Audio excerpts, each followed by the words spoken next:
I'm pretty new to wood turning. I don't know when my first meeting was. It was maybe around the start of the winter. I've been making cutting boards for a long time, so I make a bunch of cutting boards, and I like to put lots of colors. And cutting boards are easy to make, but I like to make them a little more complicated and pizza peels and that type of stuff. So I started making rolling pins, and rolling pins are also pretty easy to make, but I like to kind of make them a little more complicated by doing some glue ups and putting some exotic hardwoods in and that type of stuff. So I put together a blank here that I'm going to turn, and some people have been asking me how I put them together, and basically I'll take a piece of inch-thick wood, and I've got some bird's eye maple that I got from James, actually, and just cut it down the middle, and then I'll take some another piece of wood and laminate it in there, and once that's laminated, then I'll cut it again and laminate it the other way, and so I can get a cross pattern in there. And I'm making another one here. I'm just going to kind of switch the colors up here. So I like making rolling pins that are a little bit fancier, and I like putting end pieces on them. And so this one is a bird's eye maple with Palo Morello going through it in a cross like this. And I put a little piece of Palo Morello on here to cap it off, and then some zebra wood. And so it's fun to play with the design and the coloring of the woods that you can use on something really simple to make it a little more interesting. So that's what I've been doing, making rolling pins. I started making some with balls on them, but I like the French style. And when I started making them, I was making them a bit with more of a taper, and I've started to realize that it might be a little too much taper when you're rolling dough. The funny thing is I don't actually roll dough. I press it out with my hand, so I don't think I may never use any of these. But the difference between these two here is a pretty big difference. This one is tapered a lot more, and this one is a lot less tapered. So when I was tapering them, I would measure out, I think, 6 inches in the center, and then start tapering down, and then smooth that bump off at the end. And here I think I'm going out more like 8 inches or something like that to get less of a taper. So I think that works a little bit better. In any case, I'm going to start turning this. This is Palo Morello with some Paduke running through there, and some zebra wood, and then more Paduke, and some sacrificial pieces here. And this is all long grain, and these are going to be end grain turned. So it gets a little trickier with the end grain, just with chip out, but it's been working out pretty good so far. What glue do you like to use? I use Gorilla Glue, so waterproof Gorilla Glue. I know a lot of people use Type-On, and I just started using Gorilla Glue, and it seems to work pretty good, so I've never switched to Type-On. So the pieces you glue on the end, is the grain running in the same direction as the rest of the wood? This is the end grain, so the grain's running this way, here down, and then this is running long grain this way. So it's a change in grain direction. So with the gouge chisels, it can chip out a lot easier, and it helps to use. I don't know what the chisels are called. A smaller. This one. This one chisel. It helps to use a this one chisel for some of the end grain. So we're gonna get started. And I've learned to start at the side where that it's not spinning from, and I'm just gonna make a nice little cylinder to start. Turn your RPM all the way down.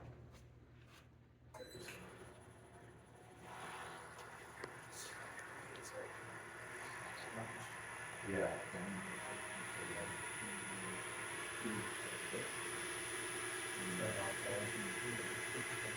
Let's start with the end grain.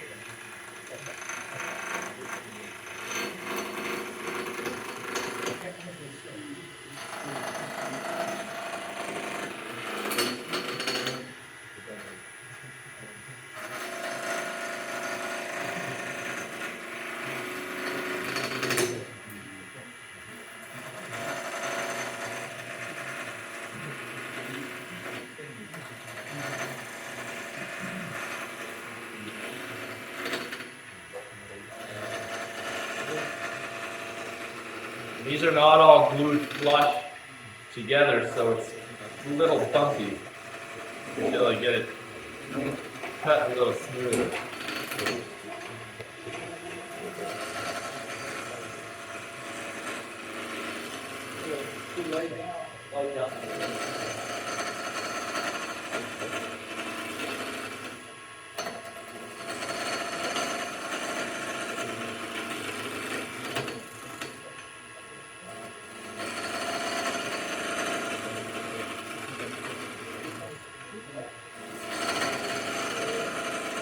Starting to feel a little more smooth.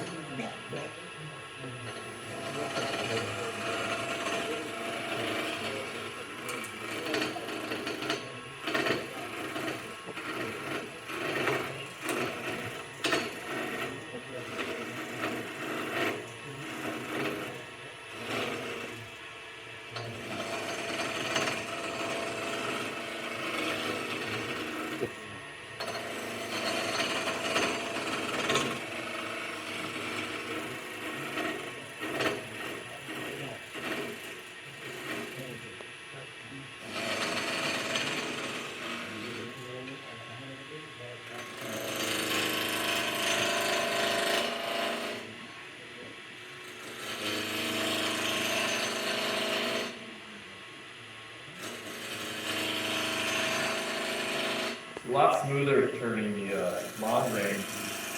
And the tall umbrella smells really good.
I'm just going to cut this side so it shakes a little less and it's a little more stable. I can turn it up a bit.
So it's there's a little less shakiness now. I can turn it up a bit. It was at about 15, it's around 22 now.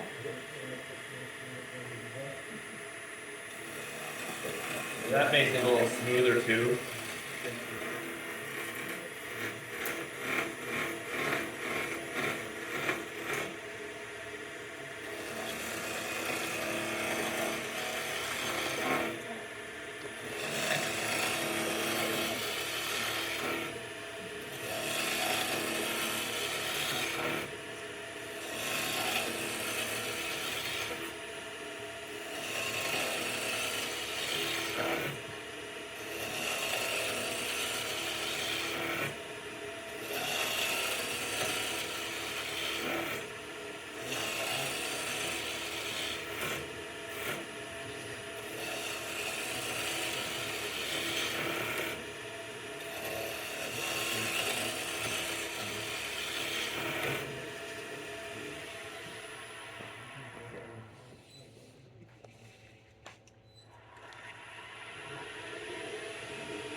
The zebra wood's a lot harder than the Tapered, so it's cutting down through the Tapered quite a bit more than the zebra wood.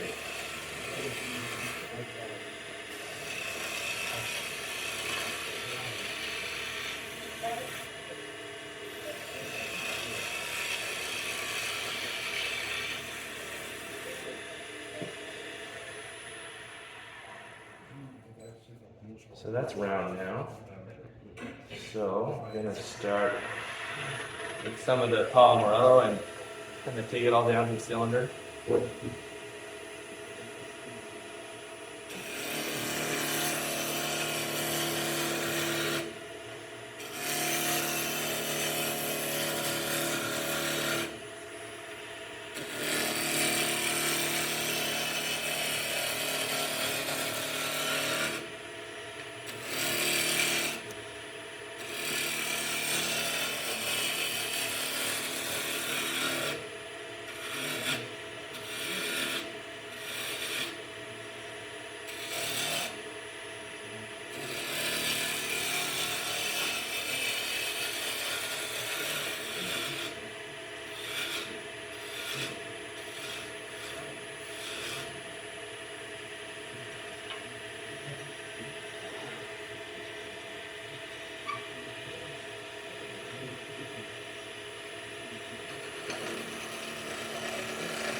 bit of a maple that feels the right.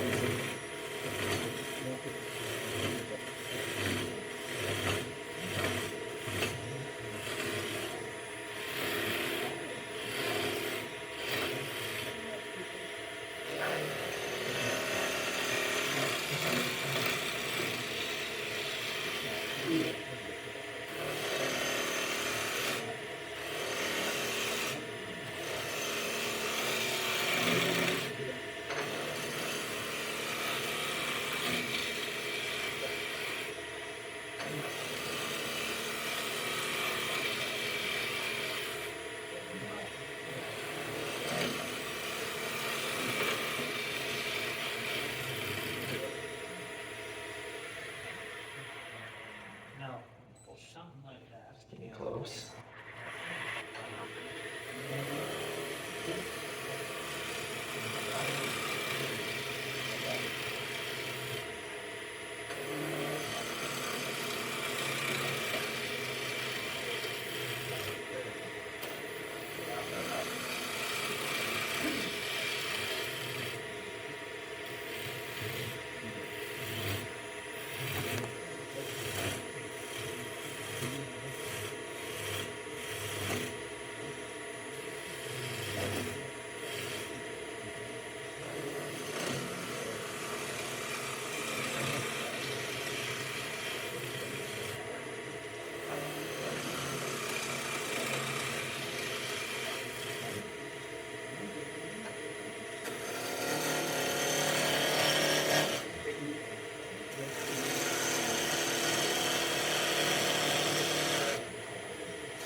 Yeah, it's like a painting.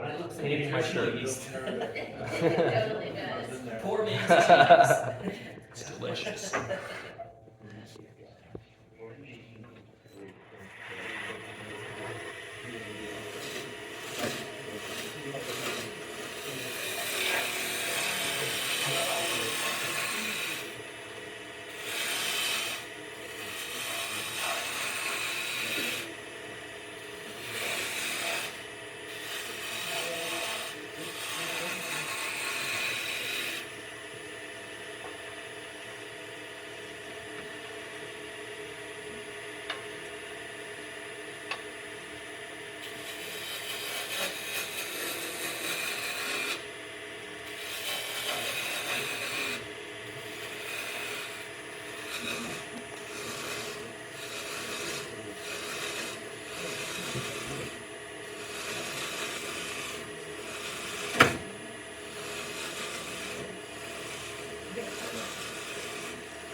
So that's all round.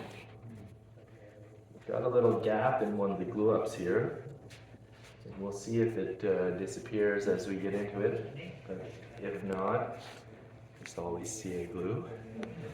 I don't always, you know what? I don't always look at my other rolling pins to see what the sizes are or the measurements.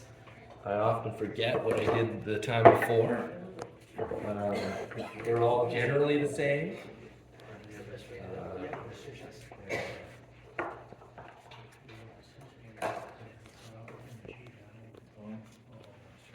Let's see, we'll go with something like this.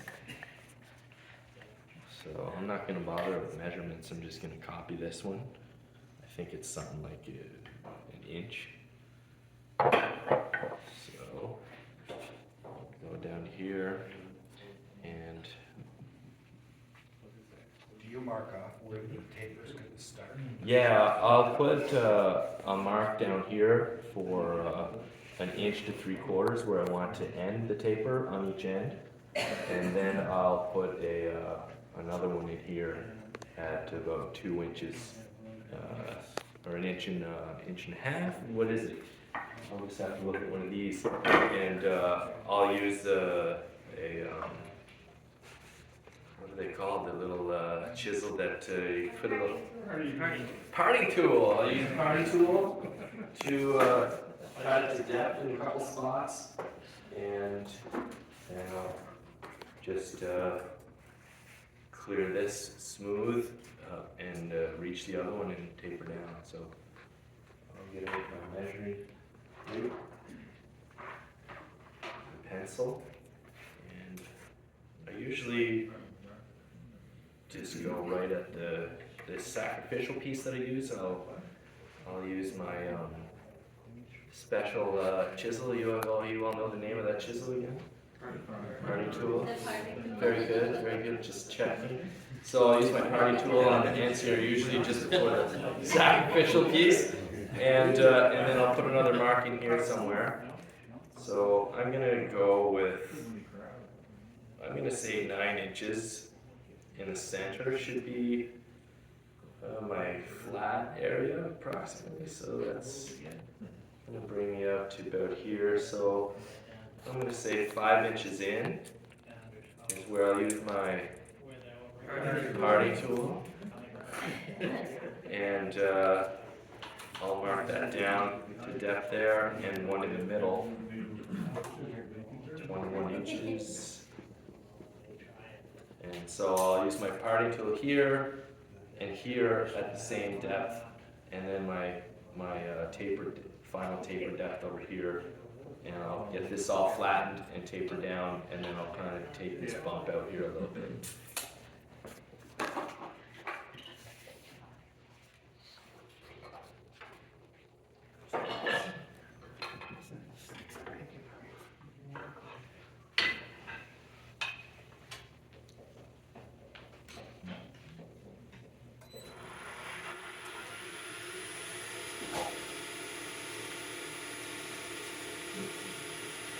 Okay. Need my marks.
Very close.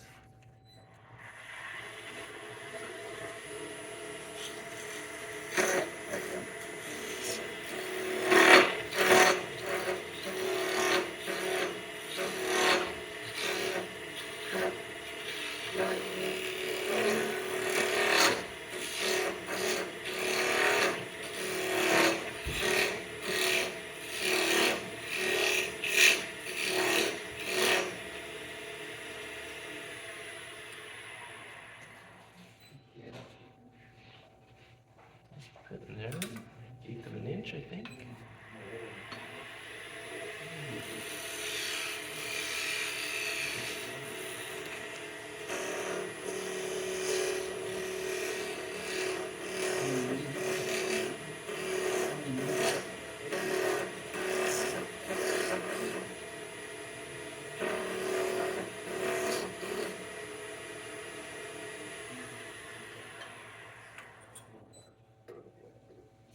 It's pretty close. So if I make this a little wider than the chisel, then if I know I have like an 1/8 of an inch or so, then I can, it's wider so I can go on one side and cut it and then look at the groove that's left that's about an 1/8 of an inch and have an idea of where I'm at.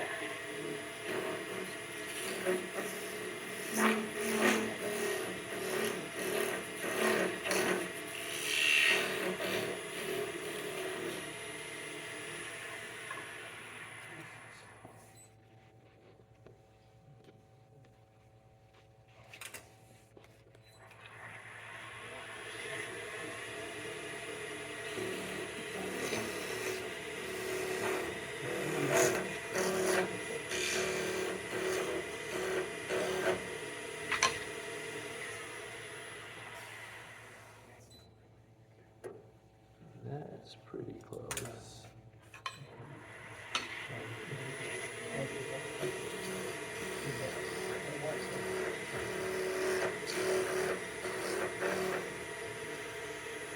All right. I'm gonna go to the other end before I change the calipers out.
Very close.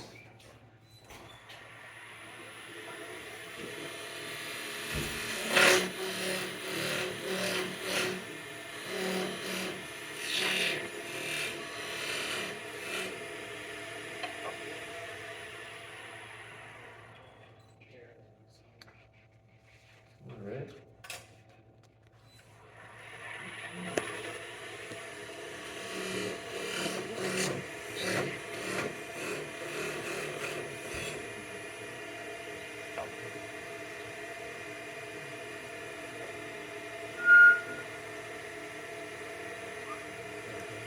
So I'm going to take this one again and check the middle and see what that's at. And just copy this one. I like the taper on this one.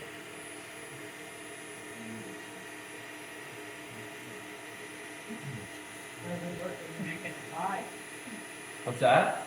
You like it to go swimming right to the high? Yeah, There's better? yeah, it's a little flatter. And this is bird's eye that I got from James.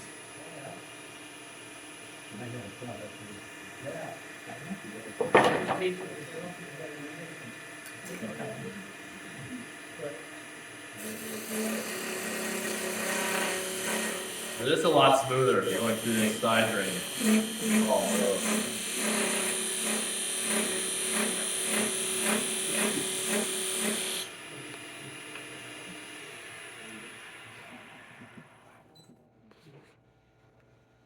close already?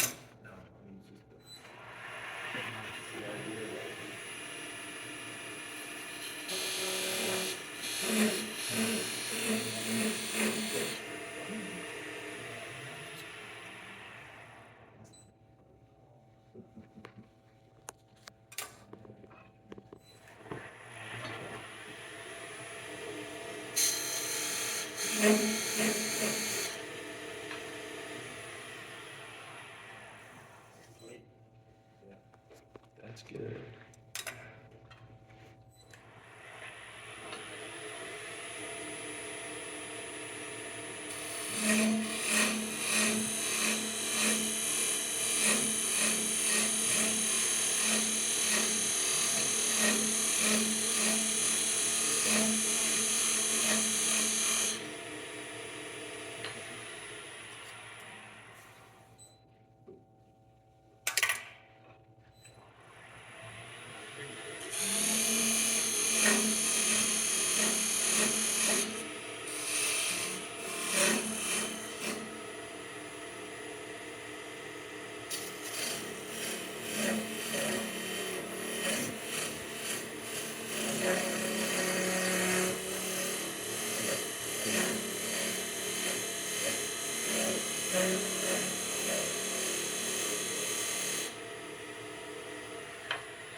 Close.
There we go.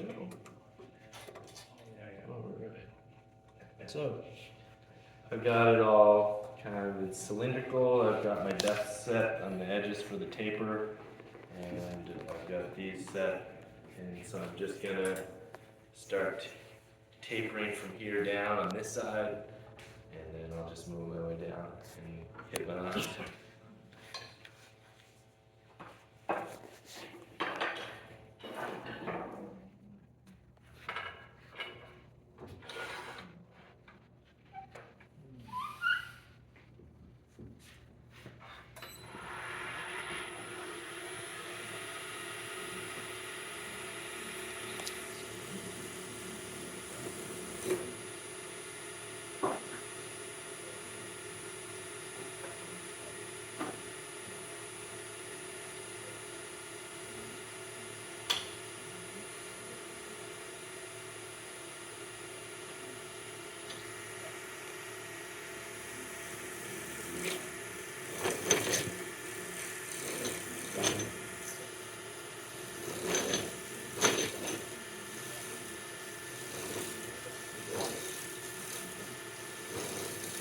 I like to get rid of the ends first so they don't get in the way when I'm trying to taper the actual part of the canvas.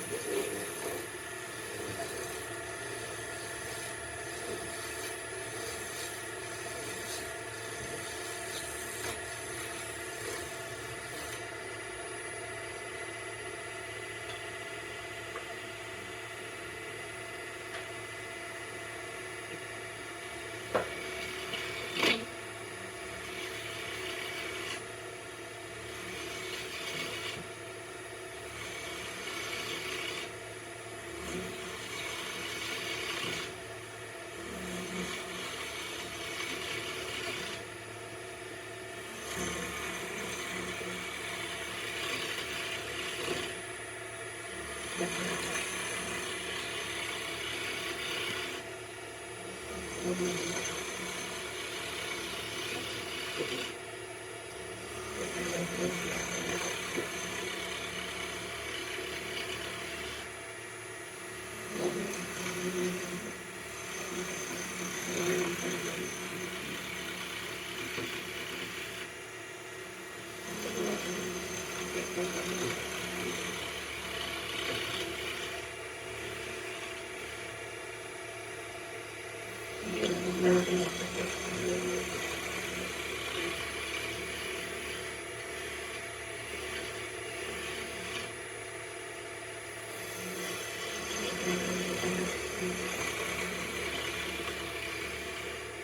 like to start at one end when I'm tapering it a little, and then a little further in, and a little further, and a little further, but the palm oil is a lot softer than this stuff, so it's not super tricky, but you have to be a little more careful.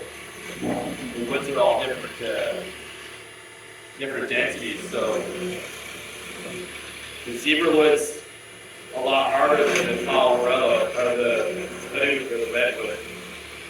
And the palm oil is really soft in comparison to the two. So.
I feel dull.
I'm gonna wait for the tables.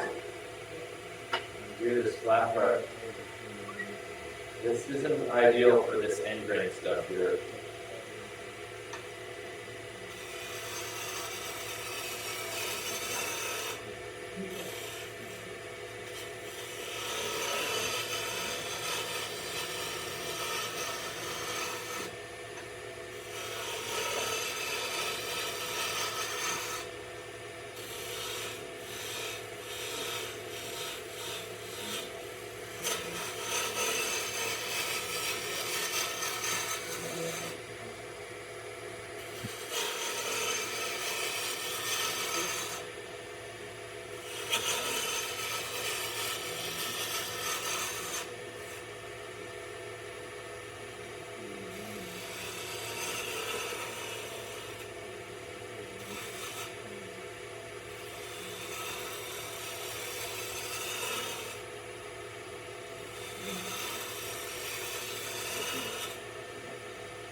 So I'm going to check it all along here.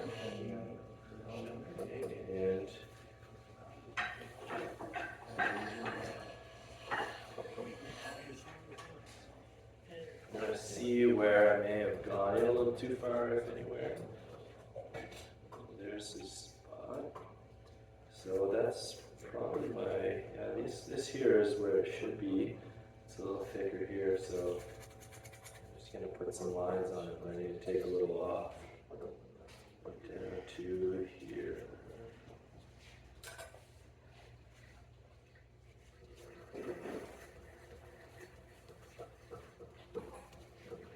So it's a little thicker there. And then it starts to taper.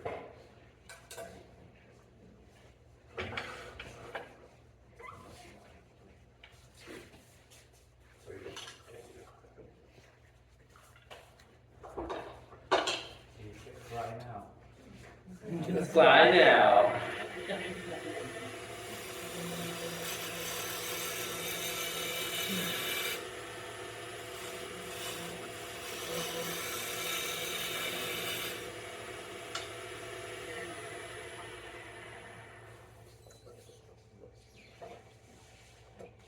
So that's good there. Okay. A little tight.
It's not where I want to get any chip out.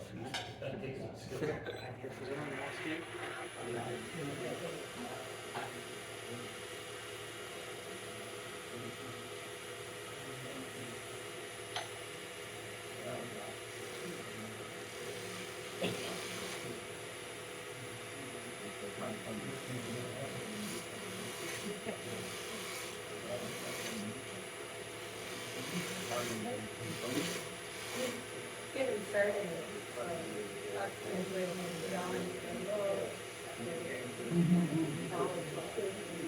I'm still very much. Is that a tap? I'm really proud of it, so I'm really proud. So, no, really good at practice. I thought,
so when people looking at the road.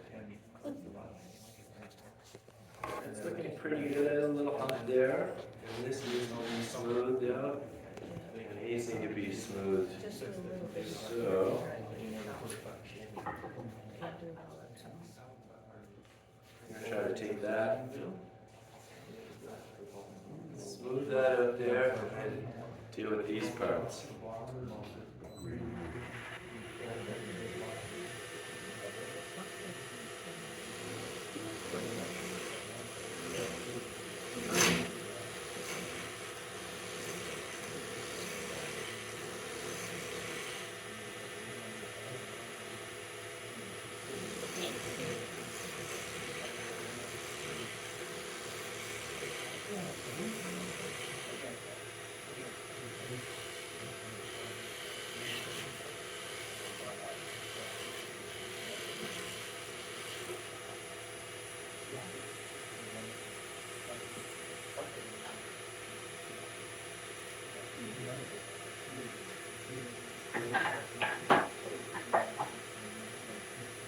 I'm just gonna put a little mark on it where I'm gonna start to kind of blend the flat part into the taper.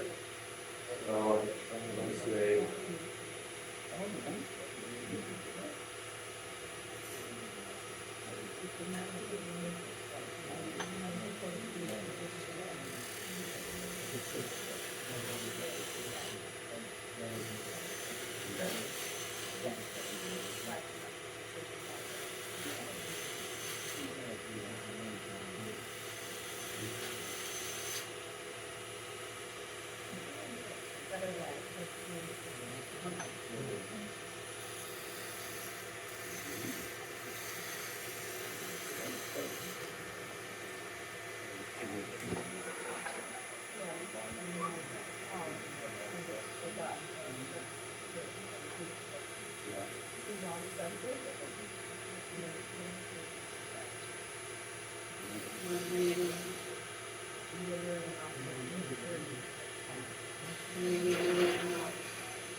That's pretty close. I think at this point.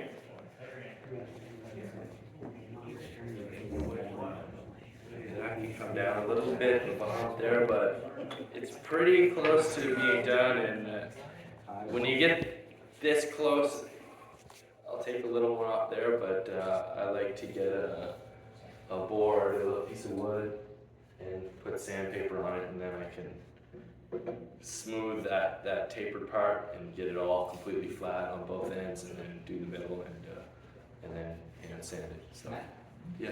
You take a piece of advice from an old guy, just Yeah. love your designs and you know, the way you put that together. Yeah. It just strikes me though, because that's a tough piece to turn, because you have spindle turning and faceplate turning together. Yeah. The faceplate turning is where you would call it the grain engine. Right. Yeah. I think you might find it easier if you went like from the small diameter to the large one, because Right. that's what we would do when Yes. we were doing bowls, right? So Yeah. we would start on the outside, we start at the small diameter and go to the outside. Yeah. So And start go at this with- end and go in. That's right. Right. Okay. Rather than going down. Yeah. You might, and then with the spindle turning is the opposite. You Yeah. always go to the largest diameter, to the Right. smallest one. Okay. Would that have something to do with Try like that. the lack of the less wood on that side is going to have more chip out, or is it just going to It's this with the thick? grain, you know, you're going with the Yeah. grain, it's like a feather almost, right? So if Yeah. you're going uphill, Yeah. right, you're going with the grain there, Right. you'll have a lot less chance, I think, of getting a catch, Right. or a dig, or Yeah, a okay. smooth.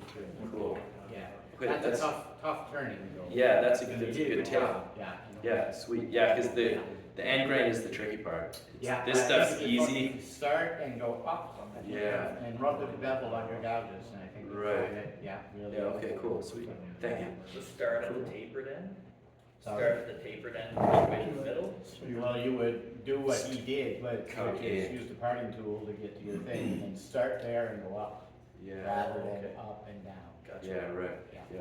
Cool. Yeah, I was doing that because I had some idea that it was gonna catch easier going up, because your You know, chisel's I gonna be think pushing going like up. That Yeah, was- right. Practice it sometime. Sweet. It's not Yeah. there 40 people watching you. might feel the same anyway. Yeah. So I think I'm gonna leave it at that because that's not much of a. It's pretty well done, and I do have a little gap in a glue up here, but I can fill that with some.